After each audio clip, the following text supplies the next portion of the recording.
Welcome to the Virtual Memories Show. I'm your host, Gil Roth, and we're here to preserve and promote culture, one weekly conversation at a time. You can subscribe to the Virtual Memories Show through iTunes, Spotify, YouTube, Google Play, and a whole bunch of other venues. Just visit our sites, chimeraobscura.com/VM or vmspod.com to find more information, along with our RSS feed. And follow the show on Twitter and Instagram at VMSPod. Well, I'm in seemingly better shape than recent weeks. I had my quarterly Board of Trustees meeting last Friday, and despite all the anxiety that I built up about it, we missed the Q1 meeting, so this was like 6 months since our last get-together, and I just put a lot into it. But it went really well, and I got a lot of good input from the board, some good ideas for oversight, but also a lot of positive stuff. So that took care of that big anxiety block. We'll see what lies ahead. I'm not quite sure, but the upside is I also came up with a guest at the drop of a hat, which is why we're here with a new episode of the show. I will say post board meeting, it took me a little while to stage down from the crisis to crisis vibe I've been running with, or that's been running me for most of this year. But I actually feel like I can relax a little, which is nice. I don't have a guest lined up for next week, but it's also a holiday week, July 4th here in the U.S.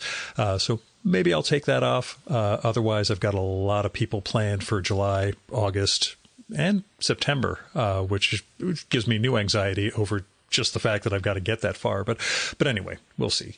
The other fun thing that's going on is that people have been receiving the new issue of my zine, Haiku for Business Travelers, and letting me know what they think of it. And that's well, I mean, they've been sending nice notes. You know, I figure the people who hate it can't be bothered to write, but that's their problem. Anyway, I've still got about 100 copies left of issue number 2, so let me know if you'd like that one. It is print only, it is free, and it's 32 pages of my art, essays, poems, photos, and an excerpt of my great 2015 conversation with Clive James.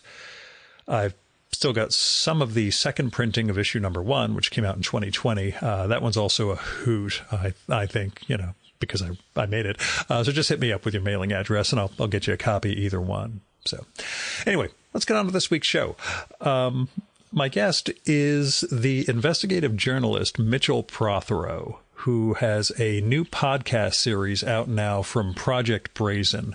It's called Gateway: Cocaine, Murder, and Dirty Money in Europe. And it is 6 episodes in which Mitch explores the trial of this Dutch-Moroccan drug kingpin named Ridouan Taghi. And the podcast stems from Mitch's multi-year reporting about cocaine in Europe, which began when a source in Mitch's security, terrorism, etc. beat idly mentioned to Mitch what Europe's cocaine economy really looked like, and how absolutely immense the numbers were, how Rotterdam and Antwerp were really the gateway for this massive cocaine economy in Europe. And Mitch realized what a huge and largely uncovered story this was, and got to work on it. And Gateway, the podcast, is a fascinating look into that world through the vehicle of Taghi's trial, which is filled with some really, really terrible crime. We'll just put it that way. But also speaks to the nature of immigration in Europe. It speaks to a lot of issues in and around Europe, not just, cocaine and crime. And also speaks to larger points on globalization that we get into in the conversation. I'm used to reading Mitch's journalism. I have been for years and years, decades now. But the podcast version and telling the story in the form of a podcast really transforms it, because it utilizes, the voices of experts, recreations of key scenes from the underworld, basically. And I mean like dramatizations, sound effects and the full event around the story over Mitch's narration of it. And the audio environment that he and his producers build all goes to telling this incredible story and opening up a bigger world that a lot of people try to pretend doesn't exist. It's a really fascinating project, and I'm glad to have listened, to have subscribed, and to get some of what this story really is, and hearing it put together in this podcast format instead of just reading on the infinite scroll of the internet. So anyway, Gateway is a free podcast, but if you're a Project Brazen subscriber, you get episodes a week early, as well as some bonus material. So check it out via your favorite podcatcher, Gateway, from Project Brazen, and Mitchell Prothero, which is Prothero. The other thing is, Mitch and I have been pals since 1993, so we're getting on 30 years this fall, when we met at the Graduate Institute at St. John's College in Annapolis, Maryland. He went on to a great and adventurous career in journalism, while I'm a lobbyist for the pharmaceutical industry who does a podcast on the side. But anyway, once upon a time, Mitch, when he was starting out, was a reporter in Washington. And as part of that, he did a freelance column for my pharmaceutical magazine, Capital Comments. But the global war on terror led him to find his real milieu, and he's reported from a lot of hotspots over the years. As I say during our conversation, I used to end my emails to him with "stay safe," but kind of shifted from that to try not to get killed once it became apparent that safe was just not in his DNA and not how you get the good stories. So what I'm saying is, Mitch is an old pal. He is a heck of a reporter who has traveled to a lot of places to tell a lot of great stories. And now that he's in podcast territory, we figured it was time to get together for what turned out to be our first voice conversation in about 20 years, near as either of us can tell. I remember the last time we spoke was 2003 during the Bio conference, which happened to be in Washington. I can't think of another time we got together since. So this is an old folks' day, I guess. Anyway, here's his bio. Mitchell Prothero is a writer and photographer based in Albania. He covers conflict and terrorism issues throughout the Middle East, Central Asia, and Europe. And now, the Virtual Memories conversation with Mitchell Prothero.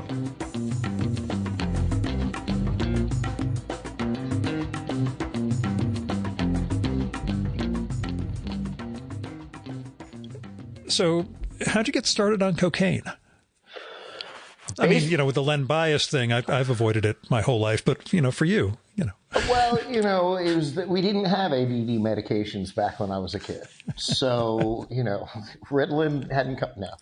I got basically involved in covering cocaine because, one, that's where all the money is. And two, over time, I'd realized that while covering ISIS in Europe in particular, I kept talking to all these cops who were saying, these guys will end up getting caught. The number of jihadis is really small, but our ports are in really bad trouble right now. And this was around the time it seemed like all of Europe's drugs were shifting to this area. So I started kind of following it, and then had like a year and a half to sit in an apartment locked up with COVID to further work on it. So it's basically where it came from. Once they let me out, then I started working on this project. And the challenge of doing that research when you couldn't get out and about and actually see the world. But, once you were out and reporting, how difficult or how different was this sort of drug beat than the drugs and thugs you started out in? And we'll talk about your history also, but the drugs and thugs beat you started out in 20 plus years ago. Yeah, it's different. Covering crime in Europe becomes really interesting because, there's so many different law enforcement systems. There's so many different court systems, political pressure on the system, blah, blah, blah. You're talking about like 27 jurisdictions in the EU or 28 or whatever. So there was that, whereas I'd come from a background of really covering stuff like in Iraq and Afghanistan and then covering transnational crime on sort of a broader level. coming to Western Europe, it suddenly was very different. Like, these are cartels have really embedded themselves in parts of the society. It is dangerous to cover them to an extent, but that I've been used to working in the Middle East. But it was more surreal to, have somebody tell you, like, don't register with the local council. It'll only cost somebody 500 euros to find where you live. Whereas, like, jihadis really can't spend 500 euros to pay the cops to find out where you live. So that was, that was all kind of new, weird stuff. But it wasn't that big of a deal. Gotcha.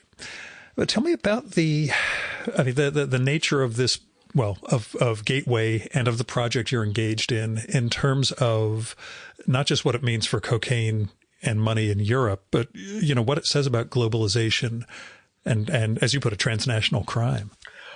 Well, that's what it turned into, a globalization story almost right away when I started looking at this really hard, at the beginning of, I guess, 2022. And I spent most of 2022 working on this. And it was a globalization story almost immediately. One of the reasons why the cocaine traffic has shifted to what I call the northern ports, these are Rotterdam, Antwerp, Amsterdam, Le Havre a little bit. They're all pretty much in the same area and have similar immigrant communities around them. A lot of cases, Moroccans have a tendency to work in ports and things like that based on their history as a guest worker community. Even, not even immigrants in a lot of ways. They came literally to work in the ports and factories in the 50s, 60s, and 70s. So that whole area is sort of its own milieu. And this is where it was all starting to head, starting around 2012. And then exponentially each year, more and more, basically, cocaine started coming through these, places. And one of the reasons for that, I determined, was the sheer power of globalization means that there's such an unbelievable amount of merchandise moving around so fast at any moment. It's really not, you can't really comprehend it. I sat in Rotterdam watching these ships. I felt like I was in that old scene from The Wire where you're literally, for real, you're watching, a container ship that holds 28,000 shipping containers. And it will be offloaded in 24 hours by robots. Yeah. And this is just one thing happening in the port of Rotterdam that day. And so when you're talking about you just see the sheer amount of stuff. So what I keep pointing out is, if you deregulate the global economy to the point where you can move whatever you around, whenever, wherever, and it's been made as frictionless as possible and as cheap as possible, and then you combine that with a deregulation of, financial controls, where it's never been easier to move money around and hide its origins than it is today. When you combine these things, you're just going to get a massive amount of cocaine. And, that's just, it's just a natural capitalist progression. And, a lot of it stems just from changes in our society in the last 20 years. When I was a kid, you did not see like mangoes and, year-round avocados and, like apples from New Zealand and stuff. There was a relatively local sense of, produce, or at least national. Now you can get, mangoes year round. Well, those come through fruit ports, and fruit ports can't afford to sit around waiting for each thing to get scanned. It's like the same thing with sushi.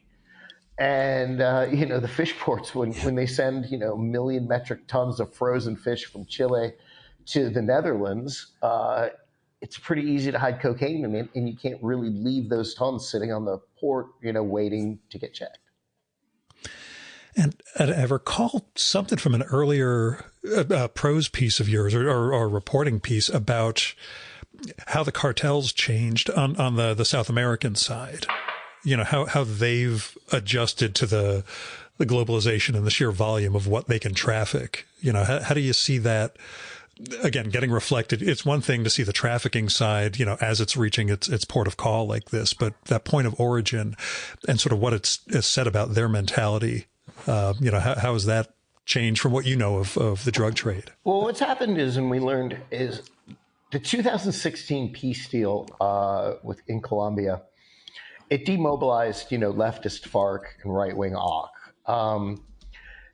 And Colombia is, it's complicated. It's not exactly my area of expertise, but I know a little bit about it. And what had happened was essentially Colombian cartels had ended up becoming wholesale suppliers to Mexican cartels, originally sort of swapping the power there. The Colombians used to sell the cocaine. The Mexicans would traffic it over the border for like a set fee. And so it was very organized on that end. And in Europe, it was similarly organized, which is that if you wanted to do a big cocaine deal, you found somebody probably with the Italian Ndrangheta, and they would broker a deal with you and the right-wing paramilitary guys, the AUK. For whatever reason, the AUK focused more on Europe than they did the United States. I'm not sure how that worked out or why. And, so there was sort of this system that was in place that kept everything sort of flowing. And the Ndrangheta is famous for being, a well-organized, industrial crime machine from Calabria. But what they're really known for is, cocaine trafficking and serving as brokers and stuff like that. So after this peace deal, basically the monopoly sort of broke open. And what ended up happening was it became everybody for themselves. And that if you could go to Peru or Colombia on your own, you can start sourcing wholesale cocaine, which is relatively unprecedented. You might also get murdered, robbed, thrown in prison, but you could also possibly, hook yourself up with a metric ton. And then you got to get it into a shipping container, and then you got to get it into the port of Antwerp, and then you got to get guys to get it out of the port of Antwerp, et cetera, et cetera. But that's where it's really, we keep calling it the changes in vertical and horizontal markets here is we're starting to see cartels actually sourcing from the actual labs, and that's unusual. There'd always been sort of a step between the two, if that makes sense. It's disintermediation. They're disrupting the marketplace, Mitch. Yeah, it's starting to feel that way, and particularly when we don't know the numbers. Just to throw out there, the uncertainty is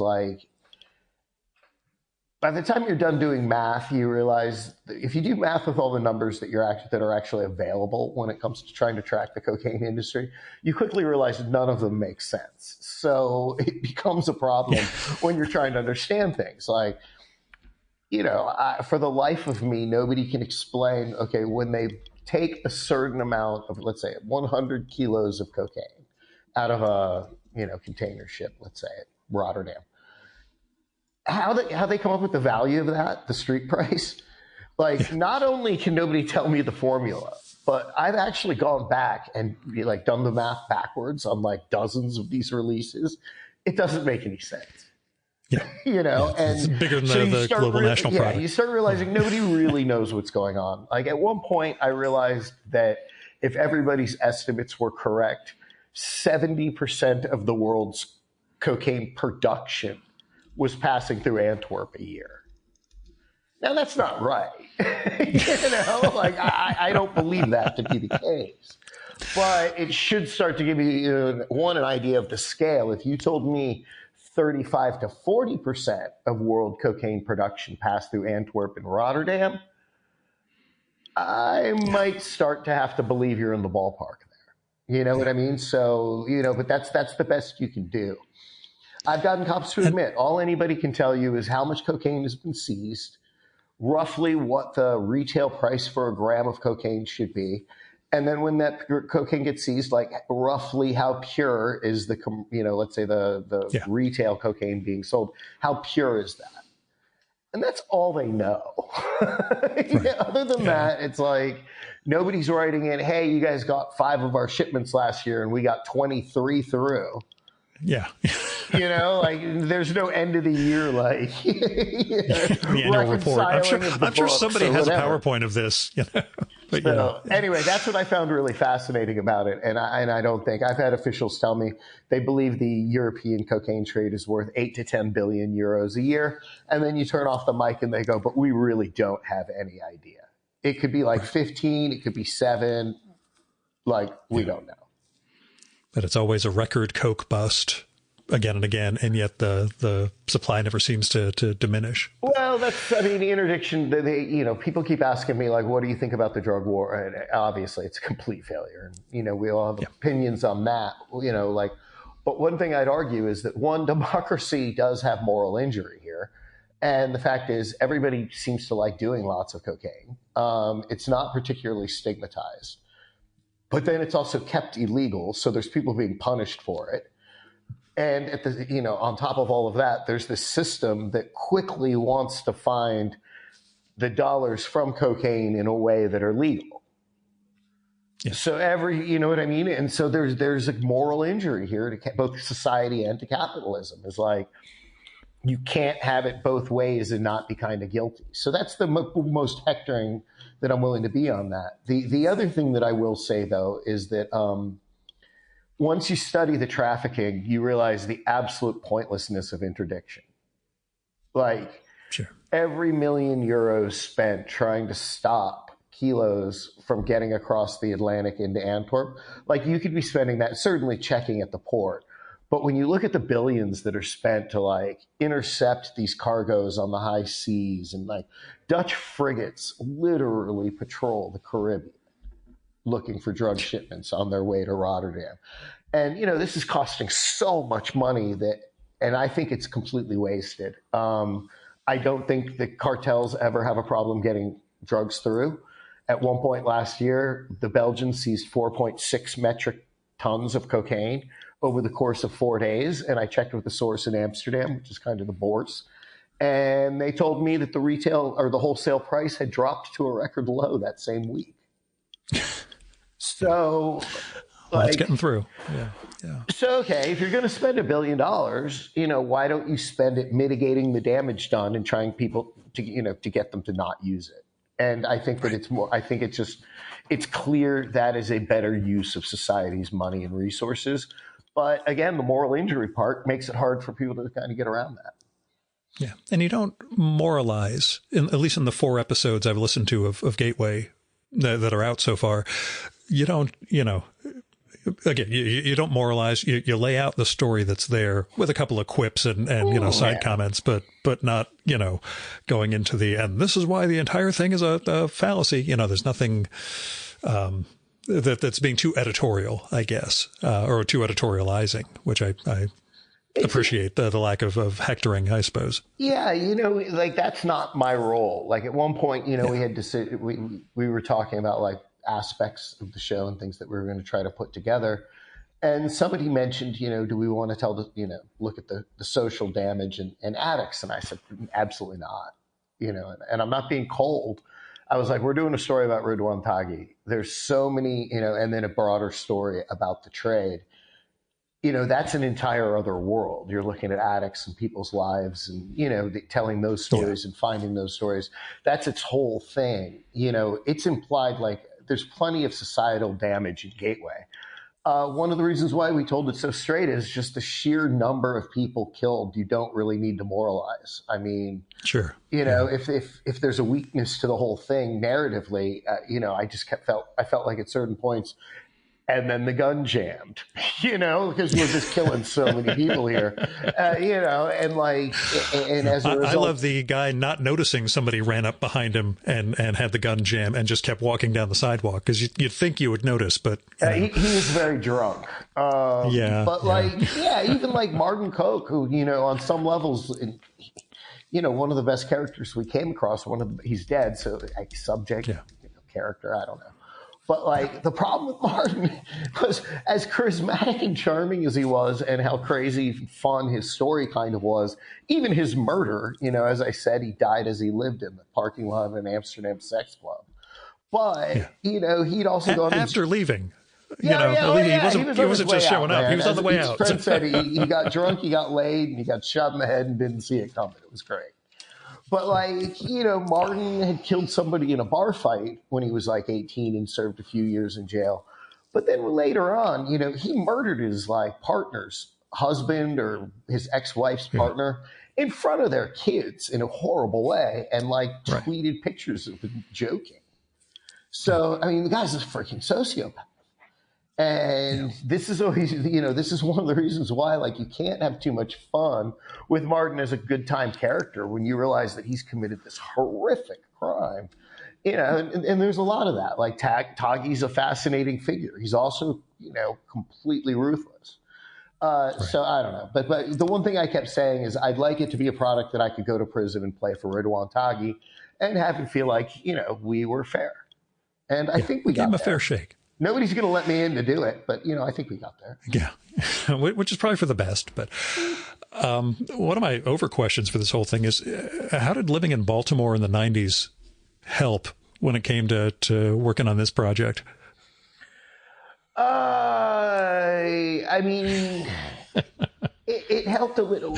Living in Baltimore in the 90s has helped me more broadly on this project and on others, which is just like I'm constantly the foreigner, and I'm usually either in a small team or alone in all of these different countries and all of these different societies. And so, for a white suburban kid to have lived in Baltimore in the 90s, I had to get pretty comfortable with being the outsider on some level. And so that's something that has always stuck with me is, being able to see situations that seem really different from your background or upbringing and seeing people and human beings involved.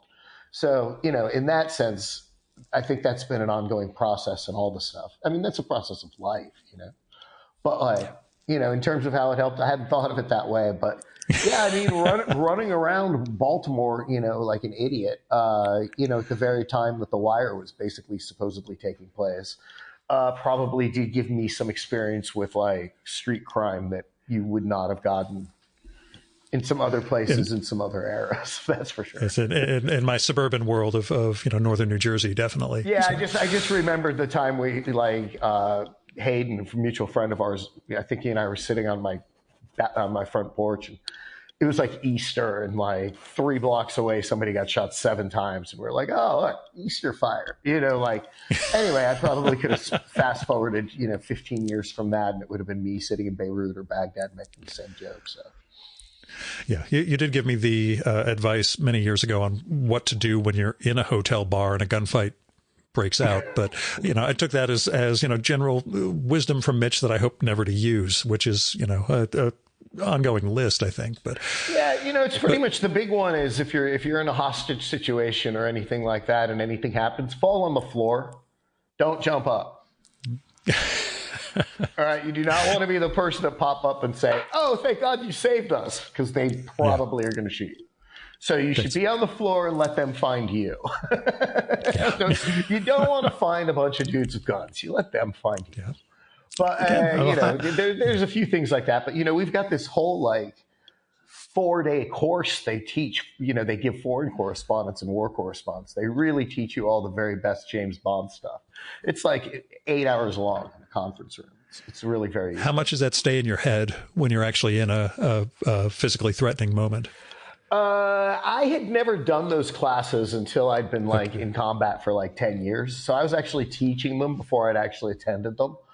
Gotcha. But what I think that there is some use to it, which is just if people aren't familiar with firearms and explosions and stuff, you can't really blow them up and shoot at them, but you can really make it clear what the difference between concealment and cover is. Concealment, they can't see you, but the bullets can pass through what you're hiding behind, explaining that to people, hoping that they remember it, telling people where to stand, in certain places, if you're going to hide behind a car, hide behind the wheel that's on the engine block, because the rest of the car is really not going to stop bullets. So you want to get that, that little things like that. This is the wisdom I need from you. But mostly what you're trying to do is teach people muscle memory on how to deal with, trauma emergencies, getting people basically at the basic level of knowing, how to check airways, get them to do CPR, stop bleeding. As they say, I think it's in Game of Thrones, keep the water from leaking out of the balloon. And, try to stabilize the person. If you can get somebody to, in one of these courses that people do dunk on a lot, but they've got some value. If you can get people to really understand 2 or 3 ideas of what to do when somebody's in a, traumatic situation, there's been an accident, there's value to that, Yeah. But most of what you're doing is preparing them to not panic and listen to what people tell them to do. So when we were at St. John's together back in the 90s, this would be 93, 95, right around then. And you're writing for Maximum Rock and Roll and, yes. and doing music work and things like that. Did you see this? Not necessarily this, but where did you see writing and reporting going for you? I knew really early on that I didn't love writing about music and art because I just liked it better without having to write and, Sure. think Yeah. about it. And I was doing it basically to get clips, but it was also fun and, free records and shit back when there was records, or CDs, but at least I knew I wanted to be a political reporter in DC. And so I worked pretty hard and became a political reporter in DC and kind of got to the national level and realized that I was not enjoying it. And it was like something that I worked really hard to get to and kind of immediately decided it wasn't for me. And I thought about being a foreign correspondent, but it wasn't particularly, there was no easy way to necessarily become one at that time. And 9/11 happened. So I exploited that. And pretty much that turned out to be the right decision. I quickly realized, within less than a year of doing it, that this was what I was, trying to be and enjoyed it a lot. Whereas DC just never quite felt right as hard as I'd worked to get there.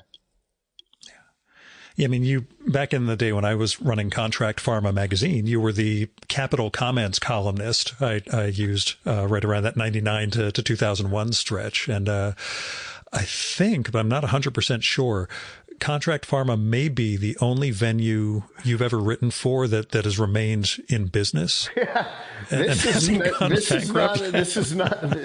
is not impossible, actually. I was joking about that the other day as I was trying to figure out the last news organization that I worked for that was profitable. I think Contract Pharma and Rodman Publishing might be the only thing that paid you that still exists. No. See, Vice is still around. We're coming out of bankruptcy. Okay. I kept my job on that.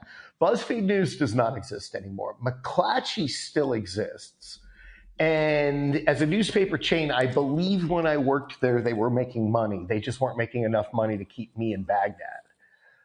And laid off their whole foreign team. But those guys were probably making money back then. Anything before that, I'm not sure they still exist. I think the National out of UAE might. But even the magazines, you're completely right. Like, I mean, when I first started out as a foreign correspondent, like getting assignments from Time and Newsweek was like really important, like good for your career, very financially, necessary to be a freelancer. And then within a year or so, they were just gone. And that was really devastating to like the economics of being a foreign correspondent, like as a freelancer, like it really made it untenable. Yeah. How else did the media landscape change for you? I mean, you came up in print. We had the internet, but it wasn't the primary venue for journalism. For you, how did it change? And how did the writing for different sorts of platforms change? Like the first half of my career, I was a relatively straightforward newspaper sort of writer, news writer, and then would do like analysis pieces for the internet. So I was writing for like Salon and Slate and some of the other, publications. Actually, Salon's still around. And Slate is definitely still around. So yeah, see, I've got some people that survived me writing for them, but and I would do stuff for them and for Foreign Policy magazine and stuff like that. But then over time, I'd gone to McClatchy and was running an Iraq bureau for like the second time in my career, 10 years later. And I knew when I was going to transition off of that, because that was very sort of traditional newspaper background, that I needed to work, more with the internet. And not with it, but meaning like writing for the new media landscape on that. Yeah. And that was one of the reasons why I went to BuzzFeed. And I think it really helped my career in a lot of ways because I was immediately surrounded by like, people 20 years younger than me who were completely online and total geniuses and good reporters. So to be able to see that really taught like, I think a lot of people at my age or my stage in my career would have been a little too set in their ways, but I had the luck of getting dumped into this brilliant newsroom full of like, as I said, incredibly, smart communist children. And, and so that I managed to learn from that. But so over time, it has changed. Like now I write primarily, for prose for Vice. And there is a slightly different style over what I would have done, 10 years ago. In terms of like turns of phrases being, slightly snarky. I wouldn't say it's like the Gawker days, and that would be completely inappropriate for like the sort of work that we do for the most part. But there's a bit of that because that's how people want to pick it up online. They're used to reading in a different way, and I just think it's a voice that you just sort of learn to do. It does have a little more, I'll say, personality, not necessarily snark, but there are moments when I read some of your pieces and that's a Mitchism. There's a little. Yeah, I mean, what I try to do is I try to touch. basically play it pretty straight, and then at a couple, unless there's just something that's so over the top that you've got to point it out. But and that really does happen. Like every once in a while, like you try to be as fair as a fair arbiter. To be perfectly honest, sometimes one side is so unbelievably full of shit you can't pretend. But for the most part, you try to play it straight. But there are these handful of opportunities in the writing that if you can do it a little clever and have a little bit of fun, that can loosen things up, without mocking anything or trying to be too flip. Because it's something that you always, at least for me, I can see a lot of really good writers sometimes will get because particularly on the internet, particularly on Twitter, it can be so easy to be a little too flip about something serious sometimes. And so, it's struggling, trying to find the middle ground on that. I've definitely done that in the past. And so the best part about sticking around is you really get to make so many different mistakes that you do learn a lot, for real. I mean, that's just like one of the reasons why I'm a pretty good journalist today is I've been screwing up for 20 years. So it's been, helpful. Yeah, what did you really have to learn? Was it primarily trying to understand sources and what people's motives are, or I guess what was the toughest learning curve for you all around, which is a huge spanning career with multiple areas and beats you've covered. But figuring out with a constantly believe it or not, it's less tradecraft. I was always pretty good at that stuff, and it had a background with such a mixed background of having covered like the Senate Foreign Relations Committee as well as like militias in Sadr City, like just a few years apart. So I had some like really quick experiences, particularly at the beginning of the War on Terror. The thing that took me the longest time to learn is, I can be an obsessive on research and understanding things and on the big picture, and can very much have a tendency to overreport. And so learning to filter out all of that stuff while telling a story, it was something that I probably struggled with off and on. Also, I wrote a lot for newspapers, so I didn't get a lot of opportunities to practice it. But I'd even say in the last 3 or 4 years, I've gotten much better at going, all right, what's the story that I'm going to write here, and how am I going to organize it? What sections are we going to put in? What notes are we going to try to hit here? And I can kind of clearly see it now in a way that I probably would have struggled with 10 years ago. Sure. It's really a clarity on what you're trying to say and how much information you need to pack into every single line. Like, it takes some confidence to be like, you know what, I'm not going to explain that entire thing. I'm just going to reference it because it's going to take us down a road that's really hard to explain, and all they really need to know is that like these Greek monks in this monastery are freaking nuts. You can just tell them they're freaking nuts. And one of the advantages of online that we didn't have growing up is the link.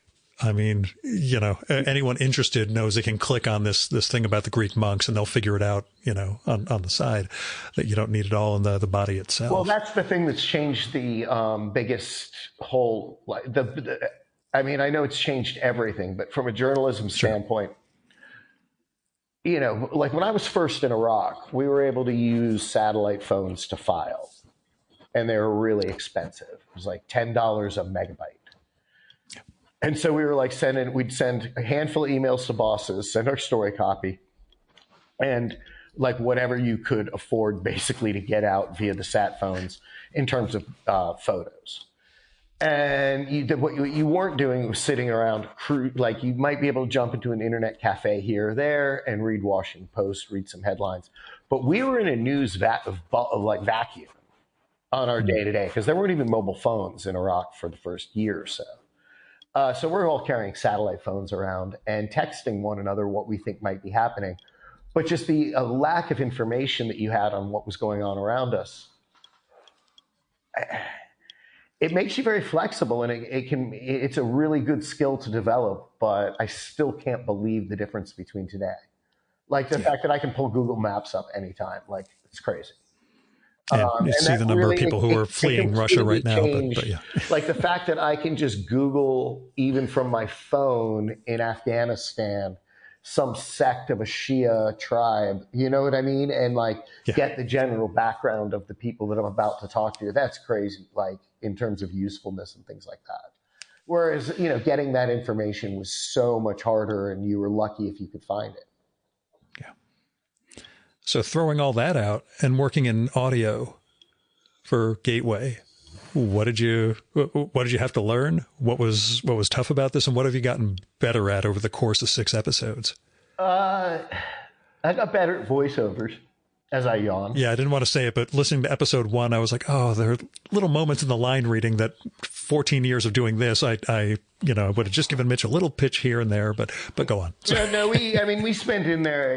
I was also incredibly sick during that, which was fun. Sure. But, you know, that was okay. I think it went fine. The main thing is it sounds like me, and it didn't sound like podcast voice, so I was pretty much willing to take that part. Really, the hardest stuff that I had to learn was I'm a journalist who basically meets people who don't want to talk, and I meet them in the back of some cafe or a shopping mall food court or whatever. And I talk to them, and then they kind of disappear, and I tell everybody what they think without getting them in trouble. So that that's a hard process. But if you're podcasting, okay, now you've done that, and you've met the person, and you've figured out that they can help you, and they've given you all this information, and now they trust you. You've got to get them to come back and do it on mic, and that's a huge problem for the people that I work with. And that really surprised me. The other thing that surprised me was how much harder it was to talk to officials. I don't think it was just the recording of the voices, but I keep pointing this out. You know, I've had sources for years across Europe who, you know, pretty much, they don't always call me back, but, you know, if I need to know something about ISIS or Putin, one of these major intel security issues, I can usually get a response at least, even if it's not going to be like, we can't talk about that. Yeah. But when it comes to cocaine, like they wouldn't talk at all. Like it was just a complete lack of acknowledgement. And that threw me for a loop as well in terms of tradecraft.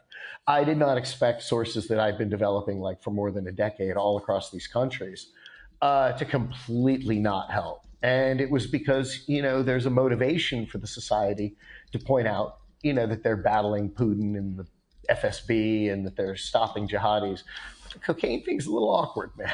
You know, like they don't really want to remind everybody that like Antwerp found 110 metric tons last year, and they know they didn't get all of it. You know, that type of thing. Yeah. So that was unique. There was, believe it or not, more politics in some ways than I was ready for in Western Europe. I guess I'm so used to dealing with like the most basic political brutalness in the Middle East that, you know, I didn't see the slightly more sophisticated version of it here. And I think, you know, the way you characterize Taghi's career and the way he built up, that sense of him representing a legitimate threat to the security of the state is, I imagine, something that officials don't really want to publicize, how fragile things could really be. At least that's what comes out from, you know, especially the first couple of the first installment of Gateway, that sense of, this could all fall apart if a guy with enough money is really pushing. Well, this is why, like, you know, I go back and forth on this a little bit because, you know, when we describe it as the potential Europe's next narco states, or, you know, narco states in the heart of Europe, narco state does have a very specific definition. You know, and I wouldn't say Holland or Netherlands and Belgium are there, but it was unique. His assault on the structure of the society is the reason they aren't narco states is they successfully, at least thus far, weathered the attack, if that makes sense. Mm-hmm. And that is unprecedented since the 70s and 80s, early 90s battle with La Cosa Nostra by the Italian state. And that was even worse. Thousands of people died in that. And it took place over a 20-year period. But they had to crush, you know, this organization that really had deeply infiltrated, you know, throughout all of the state. Taghi was able to bribe some local officials. He was able to hire some guys to, you know, train. train his troops, train his gunmen. He could find your address and get a fake passport and stuff, but he never succeeded in, let's say, bribing judges and officials to leave him alone. And then so he resorted to violence to intimidate them. And thus far, it's been intimidating, but it hasn't worked. So I'll give Holland that, is they weathered the assault so far. Is there a degree to which you, I don't know even how to put this, but that the mafia was native Italian as opposed to Taghi and these cartels being immigrant groups, that somehow makes it, I'm just speculating wildly, but makes it more difficult to integrate into the society? The way they're looking at it? I think that when you have an immigrant group that works blue-collar jobs that lives next to the port, you're going to get a lot of smuggling. There's that. I simply, or not even immigrants, working class. You know what I mean? Like your port workers smuggle, man. And so I have a tendency to look at it. The Moroccans are unique. They're not immigrants in a lot of ways. They came invited as part of a guest worker program, and it turned out they stayed. They're much more similar to the Turks in Germany than they are, let's say, to the Algerians in Paris, where, the whole colonial thing. They don't have that colonial aspect to them. They came for economic reasons and were, again, invited. So I do think that the Dutch have a problem, in my opinion, culturally, and I'm not pulling them out special for it, because, the United States and the UK and all these other places certainly have their every other country. Has a version of this. But one thing that surprised me is that they do seem to be convinced that, as it's called, the cocaine milieu, which is a really good way to describe it, the whole sort of industry and scene that's built around the drug importation in the Low Countries. One, they've convinced themselves that it's there because tourists keep coming to Amsterdam to do cocaine. And you're like, man, you guys do plenty of cocaine too. But, that's stupid, because the vast majority of these drugs are feeding the rest of Europe. Yes, you can get great cocaine in Amsterdam or Antwerp, but the vast majority of the drugs that pass through that area are headed to Berlin, Hamburg, Paris, whatever, all over Europe. And so, if you treat it as it's a tourist problem, that's one thing. And then the other thing that they want to do is really, really pretend like it's an immigrant problem and that this is the result of immigration. And that's just Looney Tunes when you look at the history of the Dutch society. They didn't need immigrants to set up a huge opium market in Indonesia. They've been traveling the world selling shit since, they invented capitalism. So, there's this flipness, I think. And one thing that surprised me was that as Taghi started going after, what they'd say Dutch people, and what they mean is white, white people started getting killed. And that was when the society was oddly slow to even respond to that. It was too awkward. We could all be cynical enough to say, well, a couple of gangsters got killed. The cops aren't exactly going to rip over every, stone. That can happen in any society. But once lawyers and witnesses, it really got kind of nasty. And that was an attack on the state. And they treated it like an attack on the state, but there's still a lack of reckoning, I think, by the Dutch society, or Flemish society, if you even want to include Antwerp, on the role overall that's played here. It's not, they don't have this situation because it's Moroccans. If you swap them out with somebody else, it wouldn't go away. And if you put in a bunch of working class Dutch people into that port, they'd all start smuggling cocaine. It's worth billions and billions of dollars. So, it's that type of thing, is until people can look at that stuff, it's really hard to have conversations about these things in a credible way. Do you think of a book about this? I think in some ways a book might be easier than continuing doing podcasts on it, if only for the part where, as gripping as these stories are, you need to keep them moving in a way that I think a book will allow more detail to break into more of the themes. You don't need to keep a book narratively pulsing, as Taghi literally kills his way across Morocco, Dubai, and Amsterdam or whatever. So maybe it's better suited. It's also maybe better suited for my sources, who are a little more comfortable. They're not going to get a shotgun mic in their face.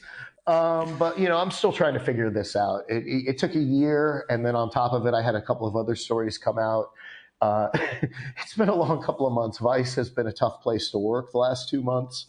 Sure. It looks like we're coming out on the end of that. So hopefully that'll take some tension out. So what I really need is a break. But, as I told my bosses, don't call me unless there's a 9/11. And this morning we woke up to a coup in Russia, which pretty much counts as a 9/11. So yeah, I'll go with that.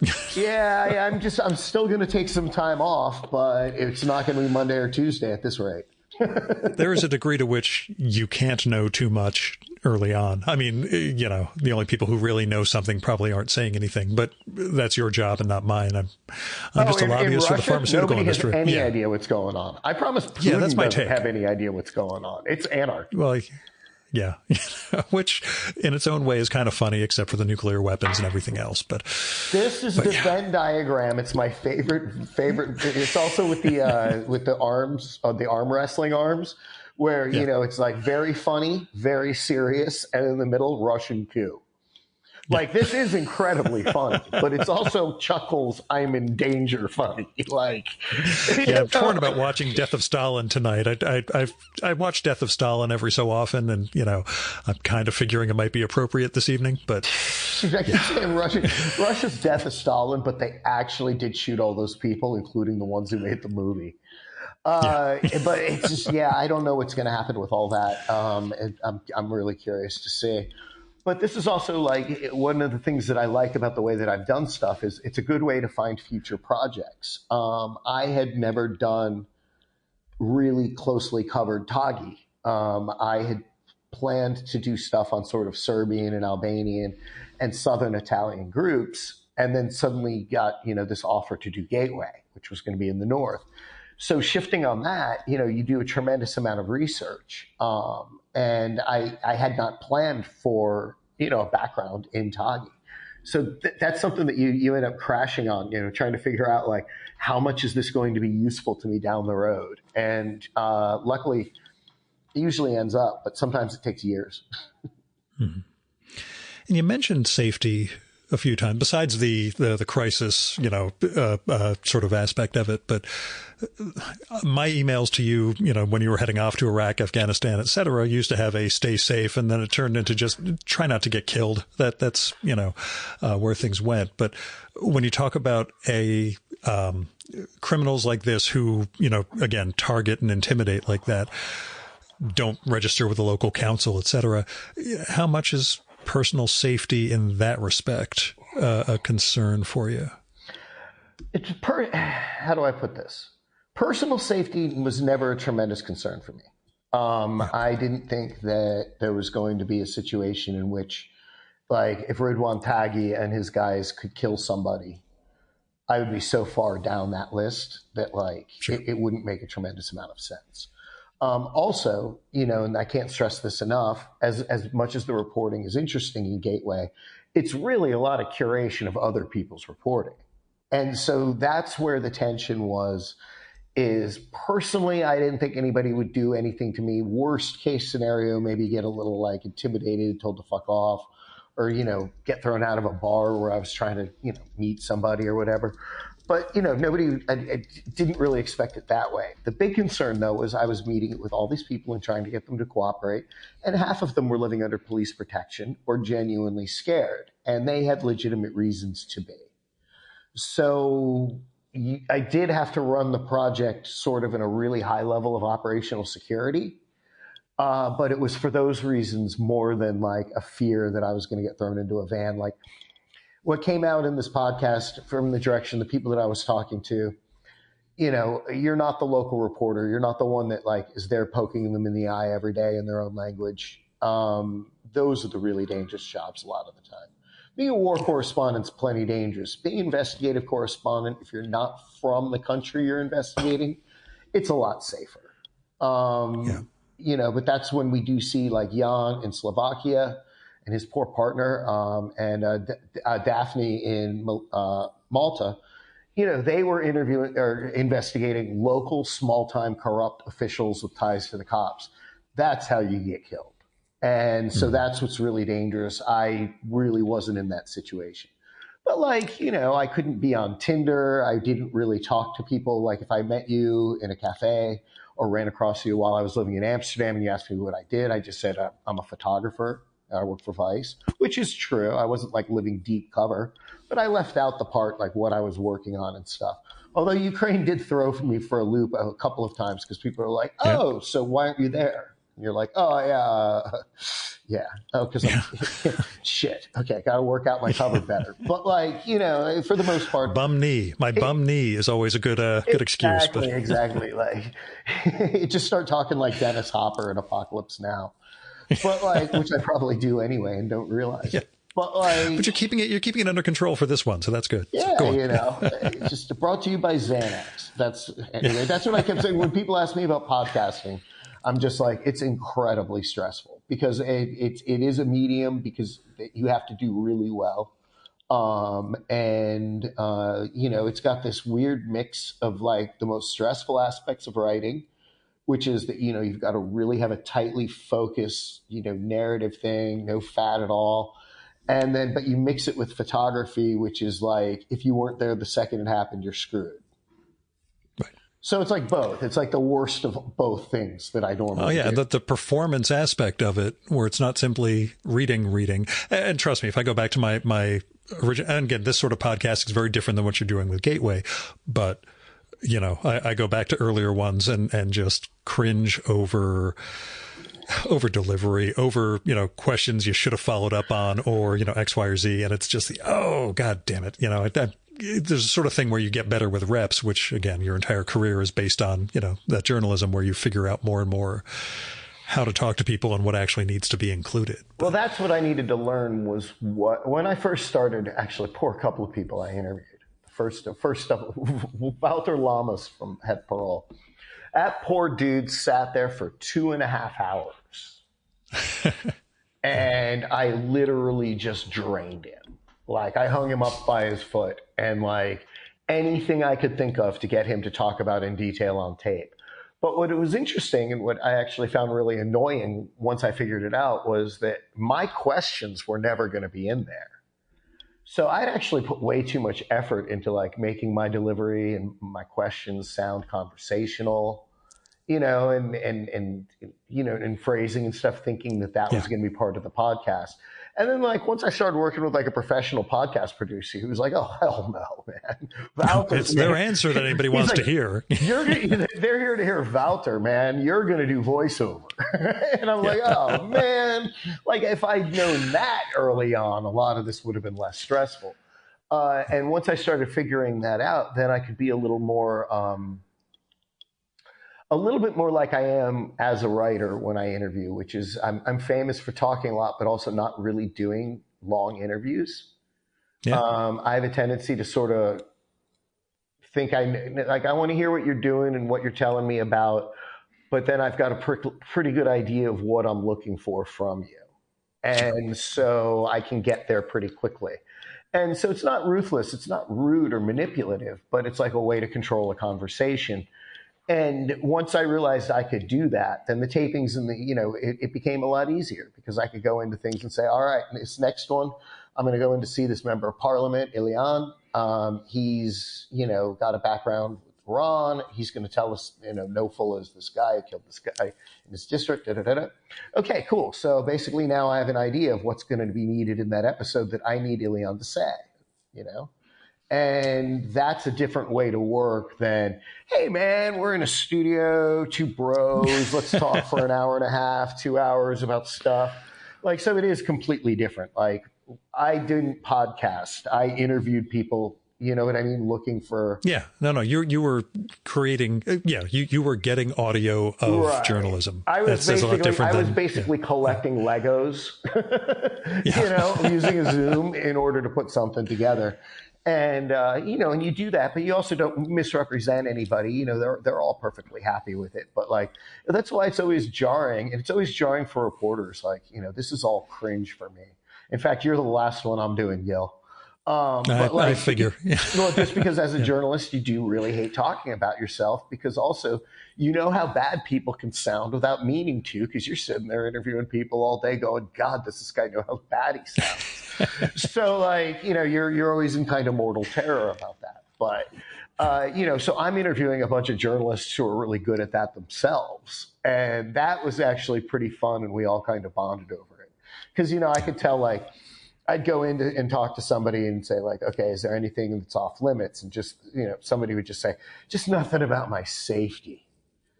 Like, everybody who comes in, they always want to know, aren't you scared? He's just like, man, I'm just at fucking work.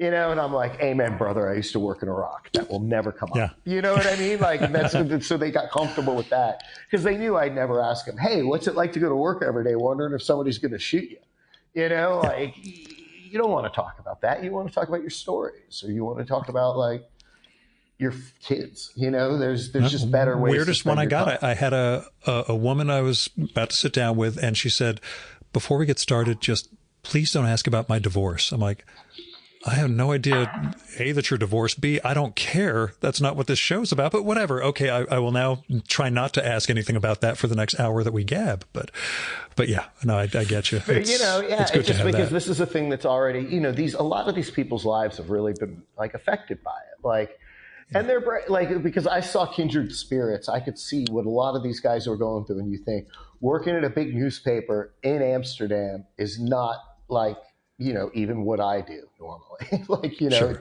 it's a cool job. And even covering crime, it's like, come on, it's reasonable. Actually, no, it's not that reasonable. Like you and your wife might have to live in like protective custody in a safe house with 3 Dutch cops for 6 months. This happens. Like the 2 lawyers that I interviewed had been living, these are, dudes in their 60s at the top of their profession, lived in safe houses, could go to their office. Nobody was allowed in the office. And they were surrounded by a protective detail, like the same guys given to the prime minister. And they did this for 2 years. Fuck. Like negotiating the interview with those guys was like hell on earth, and it's hell on earth, like in a way that you cannot even begin to complain about like what an asshole source they're not getting back to me. You're like, this is a guy who's like literally in the back of a car being driven to court by 3 Dutch cops he hopes he never sees again as long as he lives. Like his life is miserable. The fact that they're willing to talk to you at all means be patient. So there's, I got a lot of empathy for the people that are involved in this case. Even like, I was happy to have the Moroccan voices we did. I was extremely like worried that we weren't going to have enough Moroccan voices. And man, I'll just say my excuse is the Moroccan community of Amsterdam it's very small. They all know each other and nobody wanted to talk. Sure. They're terrified of this, and it kills me as a journalist in some ways because I'm usually the guy who can get the person in the community to talk about that situation. And in this one, I got to confess, man, they opened up to me to an extent, and I worked really hard at it. But to get somebody on mic and talk about like what it was like growing up in the same neighborhoods as Taghi, Gwinnett Martha, Scarface, these guys, because these are people everybody knows. Yeah. It's not a big country. It's not a big place. And then you get even smaller when you look at like the Moroccan and Afro-Caribbean community. These are even tinier communities. They all know each other, man. And so people would constantly tell me, you can change my name. I'm still going to get caught. They all know what I sound like. I'm talking about my cousins. Yeah, it's like the time my dad wanted me to call in a bomb threat to his old company because his voice is too obvious. You've heard all these dad stories before. Oh, yeah, so. Yeah. Your dad's a legend on that front. Yeah, I've still got some good ones I haven't shared in recent years, but we'll get to those. I can't recommend A Perfect Spy by John le Carre anymore. Oh, yeah, no, I read that with great avidity. Dude, you might even do it. I wish we got to talk. I got a friend I told, he said, I loved it. I was like, cool, I know your father. You should take that book to therapy. I was like, take that book to therapy, show it to your therapist. They'll know what I'm talking about. I've known your father 10 years, dude. You should read this book. You should work on this. So anyway. So what do you miss about America? People. Yeah. Yeah, I miss people. Like, I mean, there's just people that I really care about that I like that I'd like to get to see more. Culturally, it's been so long that a lot of it's like kind of jarring for me. I'm not trying to sound too like prissy or anything, but I think the last time I saw you was 2002. Yeah, I mean, in Washington. I don't know if you've been back extensively. Yeah, since. no, I mean, I come back. COVID kept me out. Like, I'm about to come back in August. And then with BuzzFeed, every couple of years. But then something would happen, and I'll get stuck for a couple of years and not really be able to come back. But there's just weird stuff like culturally living where I've lived. Things are chaotic and things are kind of loud and, can smell a little funny from time to time. But, it's all relatively first world. It's not constant advertising. I know it sounds so funny. I hate to sound so Bill Hayden from like Tinker Tailor, but like when you spend very little time around America and you show up, you realize the sheer amount of effort put into marketing everything at you at all times. It's really overwhelming. It's strange. It's something because like you get used to it within a couple of days, but like not everything's an advertisement in the rest of the world. It gets weird. So. I don't know. Maybe I've gotten radicalized. My globalization shtick is like completely over the top on that. But so the advertising stuff, that's weird. But also, like, I miss the cities to an extent. Like, I'd like to spend more time in America just because, like, I love New York. I love D.C., where I'm from. I love, San Francisco, Seattle. So there's a lot of really nice things to be said for America. But, right now my job's to try to understand Europe where, I'm lucky if I get 15% of it. So I guess that's the one thing I miss. And one thing I miss is knowing exactly what's going on at all times. Makes sense. Yeah, because I'm frequently I'm pretty good at operating while kind of confused. Yeah. like I can do a good job. I'm good at being confused, but I do spend a lot of time kind of, I'm frequently the only person in a room who doesn't speak the language and has no idea what's going on. Yeah. And some people trust somebody to clear it up. Some people can't take that feeling, and I get it. Like it just doesn't bother me. I just smile a lot and don't get in the back of a van or anything. Again, wisdom from Mitch. These are things I have to keep in mind if I'm ever in any of these sort of scenarios. But never go with a hippie to a second location. But I know. I stole that from Jack Donaghy, but that's actually my favorite advice ever.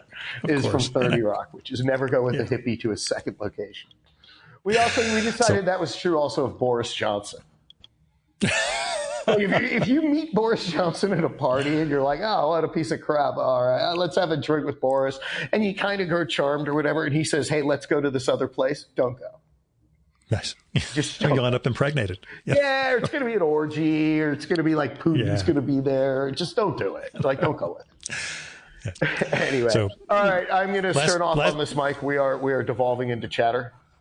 No, I've got one last question. Oh, you got one more? Did you ever corroborate the rat fishing story? Which one? The fact that they we had the big rat fishing story in the Baltimore City paper. I don't know if that was ever actually corroborated or simply urban myth. I'm sorry. I actually corroborated that while working for the Baltimore City paper. Okay. Yeah, no, it did, although it did not quite have the same, how do I put it? It wasn't like people were throwing fishing lines out of their like from the fire escape or whatever and like fishing, but there were like these handful of alleys in Baltimore in the 90s that were so like wildly known that a bar nearby would hold a contest and you'd basically put like bacon on a hook and throw it down the alley, and in fact you could hook a rat.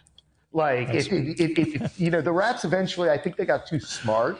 Because they are quite clever, but yeah, man, Baltimore is a weird. I guess if the more I think about it, when you live in a place as wild as Baltimore, things don't impress you quite as much. Like Gaza's pretty crazy, but like I've seen some pretty crazy stuff in Baltimore, man. That's why I asked that question at the beginning. I felt that Baltimore experience may have shaped you. A shrink one time lectured me about my ability to process the normalization of abuse.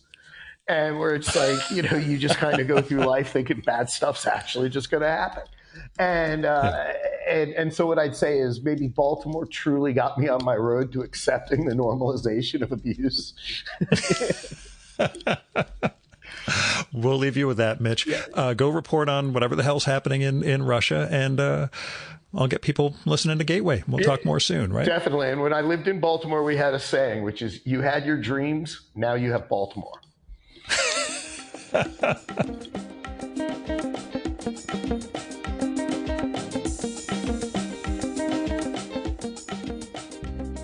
And that was Mitch Prothero. His new project is the podcast Gateway from Project Brazen. You can find that on your favorite podcatcher, and if you subscribe to Project Brazen, you'll get new episodes early, along with bonus material. I think it's, $2 or $3 a month, $28 a year, and they've got a lot of really good shows. I discovered once I started with Mitch's podcast, I started looking through all the other stuff they make, and they've got some really good stories going on. So check out Project Brazen, which is at brazen.fm, BRAZEN. And look for Mitch's byline, currently at Vice News. He's on Twitter at Mitch Prothero, which is MITCHPROTHERO. He's also on Instagram under the same handle, but doesn't seem to have posted there in a long time. I'll have links to that and all the other relevant stuff in the show and episode notes for this one. But, I did want to thank Mitch again for making the time, given all the work that's gone into Gateway and now what he's looking to do for his next major project. He did have to carve out an hour or so during the middle of what turned out to be an abortive Russian mutiny. And, I want to thank him for that. Anyway, you can support the Virtual Memories Show by telling other people about it. Let them know there's this great podcast comes out every week with really fascinating conversations with interesting people. You can also help out the show by just letting me know what you like and don't like about it, and who you'd like to hear me record with, or what movie or TV show or book or music or piece of journalism or art or whatever you think I should turn listeners on to. And you can do that by sending me a postcard or a letter. I love postcards. I mail out a postcard every day, as a matter of fact, or by email or DM, or by leaving a message on my Google Voice number, which is 973-869-9659. That goes directly to voicemail, so you don't have to worry about getting stuck in an awkward conversation with me. And messages can be up to 3 minutes long. So you go longer than that, you'll get cut off. Just call back and leave a second message. And let me know if it would be okay to include your message in an upcoming episode of the show. You might have something interesting to say that I'd love to share with listeners, but I'd never do that without the speaker's permission. So let me know. Now, if you got money to spare, don't give it to me. I mean, I appreciate it. And, my day job treats me really well. So the expenses for the podcast are pretty minimal, especially for remote ones like this. So if you do have money to spare, give it to people or institutions in need. Go for people through GoFundMe, Patreon, Kickstarter, Indiegogo, Crowdfunder, and those other crowdfunding platforms. You can help people with, making their rent or covering medical bills or getting artistic projects off the ground and stuff like that. If you're looking for somewhere to start with institutions, I give to my local food bank every month, occasionally to the Poor People's Campaign. I make targeted election contributions, but that's because I'm a lobbyist for my day job. But there are other things you can contribute to, Freedom Funds, Planned Parenthood, and Women's Choice Funds. I'm saying is there are a lot of things you could do to help build a better world. So I hope you will. Our music for this episode is Fella by Hal Mayforth, used with permission from the artist. You should visit my archives to check out my episode with Hal from the summer of 2018 and learn more about his art and painting. And you can listen to his music at soundcloud.com/Mayforth. And that's MAY4TH. And that's it for this week's episode of the Virtual Memories Show. Thanks so much for listening. We'll be back next week with another great conversation. You can subscribe to the Virtual Memories Show and download past episodes at the iTunes Store. You can also find all our episodes and get on our email list at either of our websites, vmspod.com or chimeraobscura.com/VM. You can also follow the Virtual Memories Show on Twitter and Instagram at vmspod, at virtualmemoriespodcast.tumblr.com, and on YouTube, Spotify, and TuneIn.com by searching for Virtual Memories Show. And if you like this podcast, please tell your pals, talk it up on social media, and go to iTunes, look up the Virtual Memories Show, and leave a rating and maybe a review for us. It all goes to helping us build a bigger audience. You've been listening to the Virtual Memories Show. I'm your host, Gil Roth. Keep reading, keep making art, and keep the conversation going.